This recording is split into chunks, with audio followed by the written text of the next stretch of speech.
Welcome back to UN News, your hub for breaking news from around the globe. Today, we are tracking a brewing threat in the Gulf of Mexico. Tropical Storm Milton is on a path to become a major hurricane, and it's aiming straight for Florida's west coast, an area already reeling from the impacts of Hurricane Helene just days ago.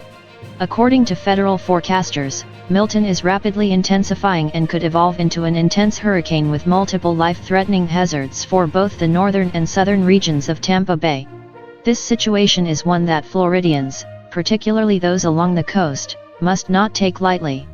As of the latest updates from the National Hurricane Center, Tropical Storm Milton is expected to reach hurricane status by Sunday night, with sustained winds of at least 74 miles per hour.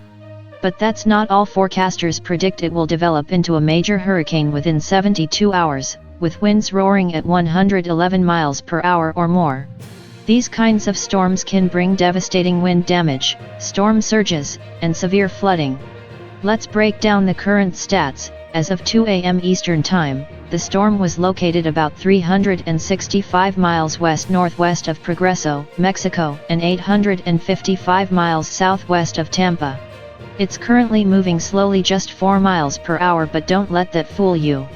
Tropical Storm Milton is expected to strengthen rapidly as it pushes north-northeast, with maximum sustained winds clocking in at 45 miles per hour, and higher gusts already being reported.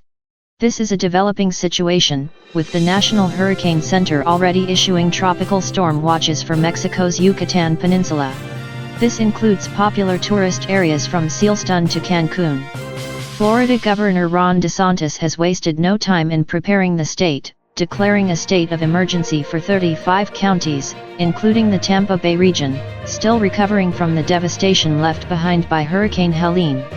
His declaration warns of life-threatening storm surge and wind impacts as soon as Tuesday evening, continuing through Wednesday. Remember, this is not the first time Florida's west coast has been in the crosshairs. Less than 10 days ago, Hurricane Helene ravaged the area, leaving behind a trail of destruction, causing deadly storm surges, flooding, and wind damage across multiple states. Tragically, 230 people lost their lives across 6 states, with Florida's Pinellas County hit especially hard.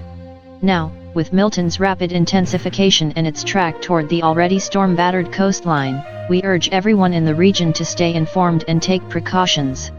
This storm has the potential to cause widespread destruction, so be prepared for any evacuation orders and have a plan in place. Stay tuned to UN News for live updates and everything you need to know as this story develops.